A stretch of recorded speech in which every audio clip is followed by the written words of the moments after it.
Hi, everyone. This is a zero-risk invitation to come and join us in January for our month-long exploration of mental health, of the experience of being us, of how the mind is liberated to its full potential of creativity, imagination, and problem solving. If you don't like the course, money back immediately, no problem. But we really hope you'll join us to try it out. It's a full month of one-to-one calls, of recordings, of a daily podcast Q&A, of an amazing community in the Real Facebook group, of webinars every week. And we'll go really deep into what this mind is and how it is truly liberated. So I hope to see you there. This is the Superpowered Mind podcast for inquiring individuals who are tired of the struggle for peace, happiness, and clarity. I'm Claire Diamond, ready to help you explore the principles of the mind, the self, and reality to unlock ultimate mental freedom. This podcast is the one to listen to if you're ready to experience the capabilities of the superpowered mind. Hi, everybody. Welcome to episode 44. And because today's episode is just 2 days ahead of Christmas, we thought we would dedicate today's conversation to the greatest gift of all.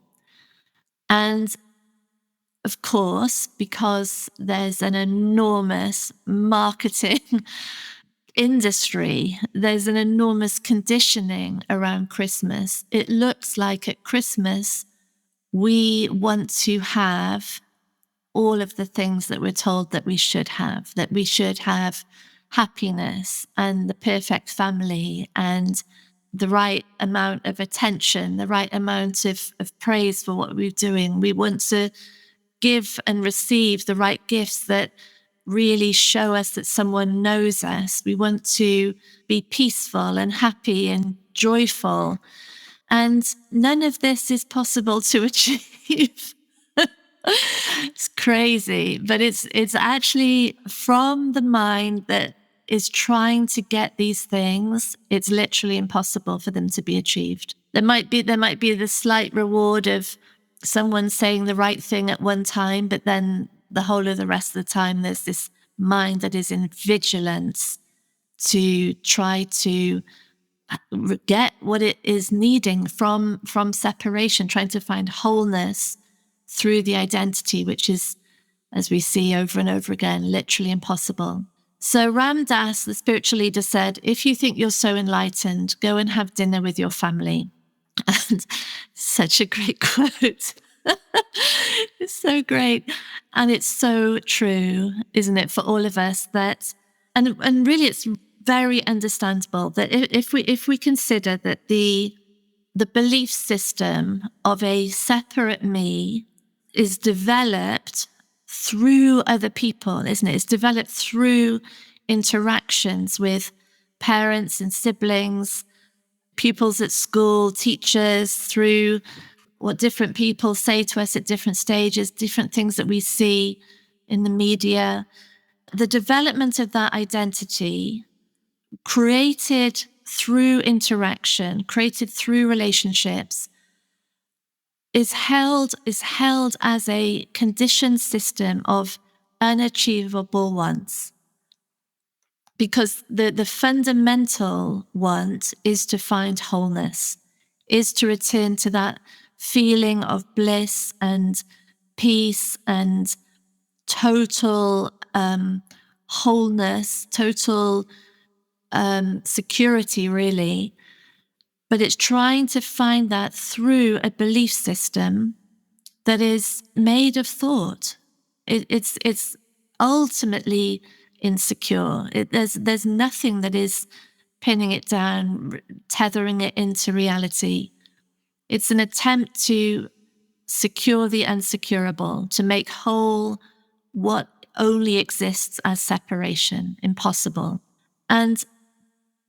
But because that belief system is being developed through relationships, when relationships are really the focus, like they are at holiday times, either the presence of people or the absence of people, that conditioned system, which is so desperate, so innocently desperate to find itself, to really to find what it's promised, peace on earth, it can't. It can't do it. And when there's this heightened focus on how these unachievable wants should be achieved, and every single advert, every piece of Christmas communication is saying, look, this is how you should be, this is how you should be living, this is how your relationship should be, that it sets up this unattainable, completely futile search that is only ever pushing away, only ever creating more distance from the things that are being searched for. And so this greatest gift, the greatest gift that is being offered to us all the time, every day, but even more obviously, even more visibly when the focus is on relationships and when there are feelings of stress and tension and resentment and indifference or ostracism or being invalidated, when there's shame being triggered, when there are needs that are going unmet, and when, that really, really can happen so easily when there's a room full of people with whom we have unachievable wants that are actively running that relationship, or when we're there on our own and the unachievable wants are around the people who aren't there. This time of year is a particular gift. It's interesting, isn't it? Because from the perspective of the separate identity trying to get these wants met, this time of year can be hell.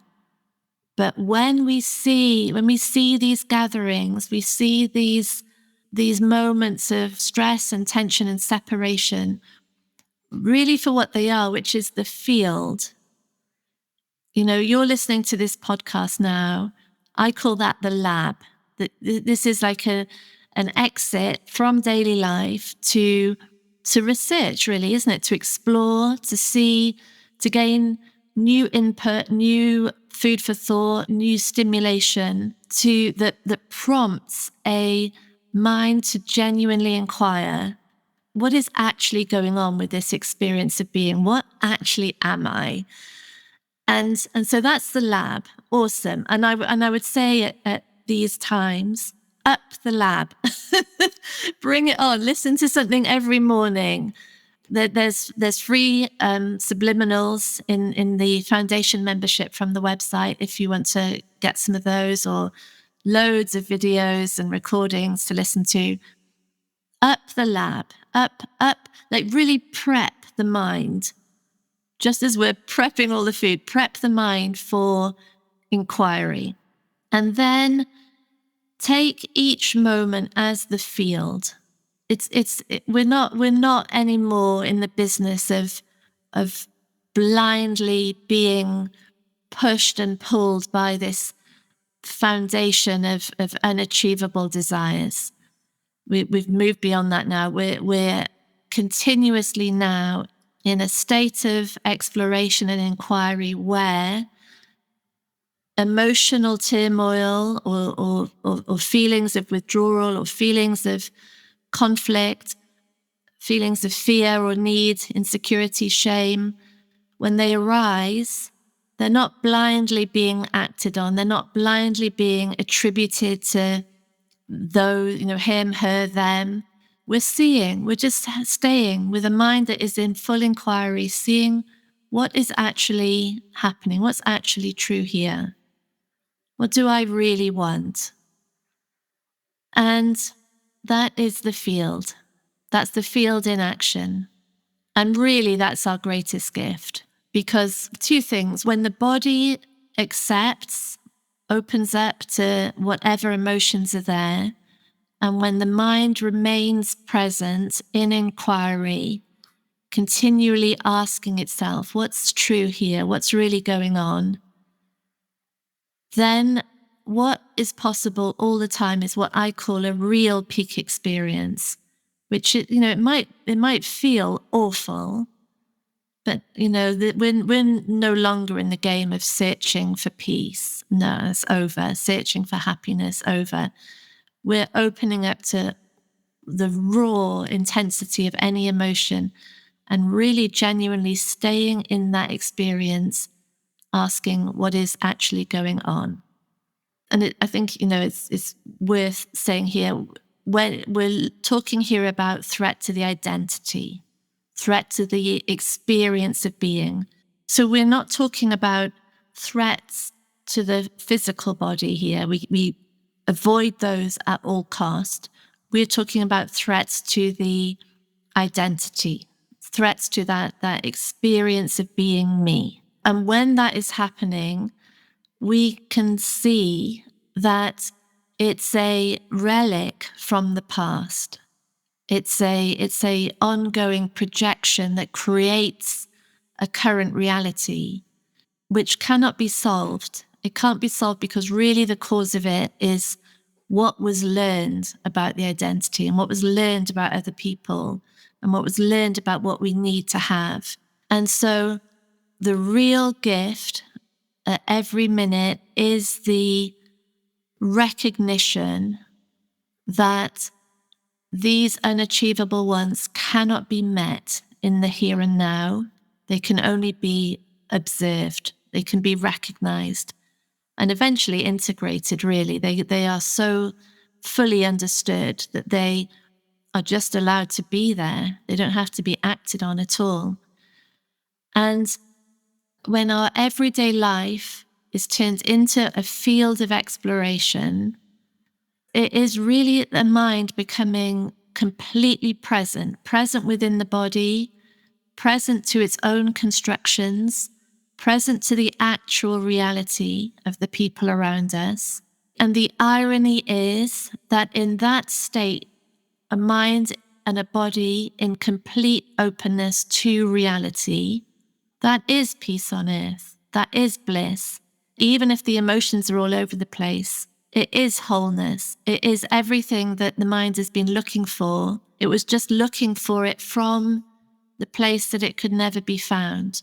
And from that space, we start to see, the mind starts to recognize really this truth of no separation, that the ego identity that is so convinced of a separate me and a separate them is just made of the same thing that the me, that the them and the he, she, it is made of.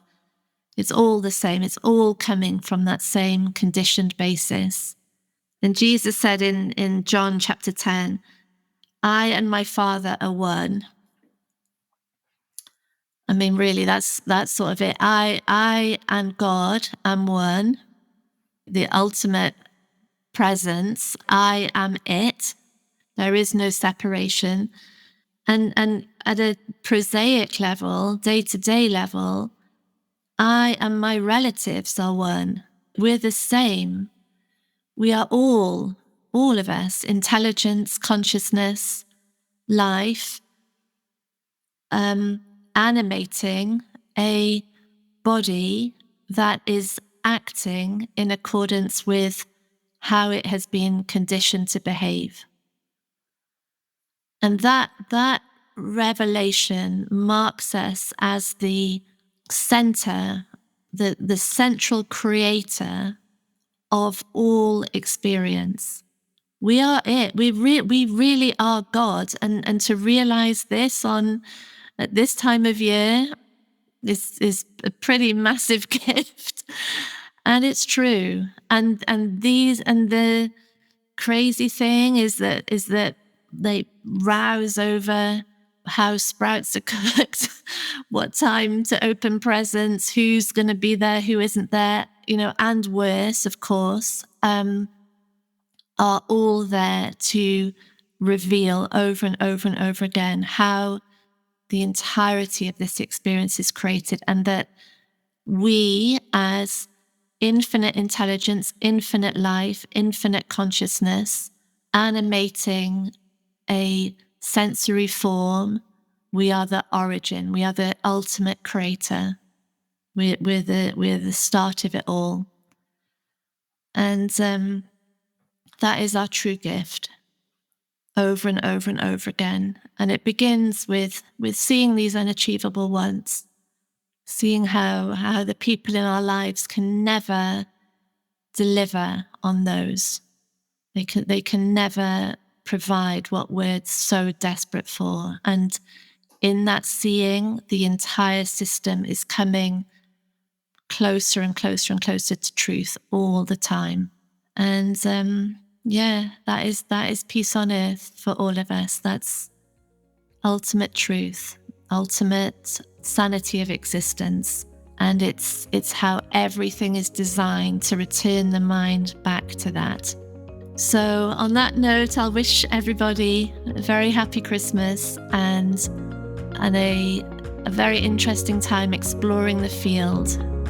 It is our greatest gift. So love to you all. See you in the new year. Bye. Thank you for listening to Superpowered Mind with me, Claire Diamond. If you want extra support in the exploration of your mind, download our exclusive subliminal recording, especially for podcast listeners, on bit.ly/podcast subliminal.